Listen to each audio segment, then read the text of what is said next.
La lanterne des morts.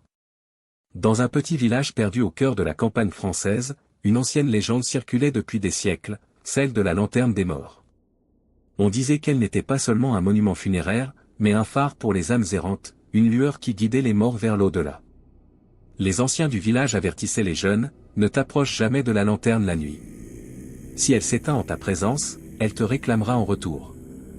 Élodie, une jeune femme sceptique et férue d'histoire locale, a décidé de braver la superstition. Ce soir-là, alors que la brume enveloppait le village et que la pleine lune perçait à peine les nuages, elle prit une lanterne à huile et gravit la colline où trônait l'ancienne structure de pierre. Le monument, une tour étroite ornée de sculptures effacées par le temps, émettait une lumière pâle et vacillante. Elle s'approche, fascinée. Les flammes dans la lanterne au sommet semblaient danser d'elles-mêmes, comme si elles avaient une volonté propre. Elle murmura à haute voix. « C'est impossible. » Un silence pesant tomba. Puis, un bruit sourd résonna derrière elle, comme un souffle venu d'ailleurs. Élodie se retourne, mais ne vit rien. Alors qu'elle tendait la main pour rallumer sa lanterne, une silhouette émergea de l'ombre, une forme floue, comme si elle était faite de fumée. Ses yeux, deux points lumineux, la fixaient avec une intensité de terreur. « Pourquoi es-tu venu troubler notre repos ?» murmura une voix caverneuse, résonnant dans sa tête.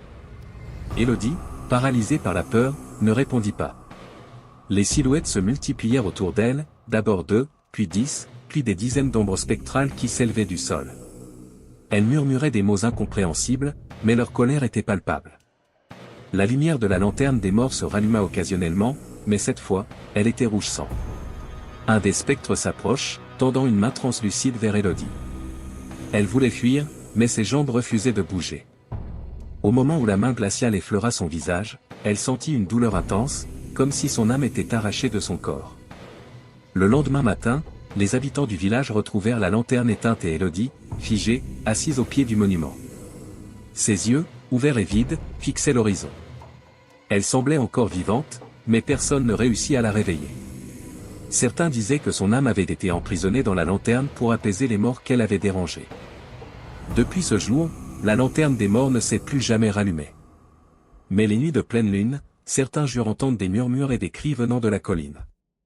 Et parfois, dans l'obscurité, une lumière rouge clignote brièvement, comme un avertissement pour ceux qui osent encore défier l'au-delà.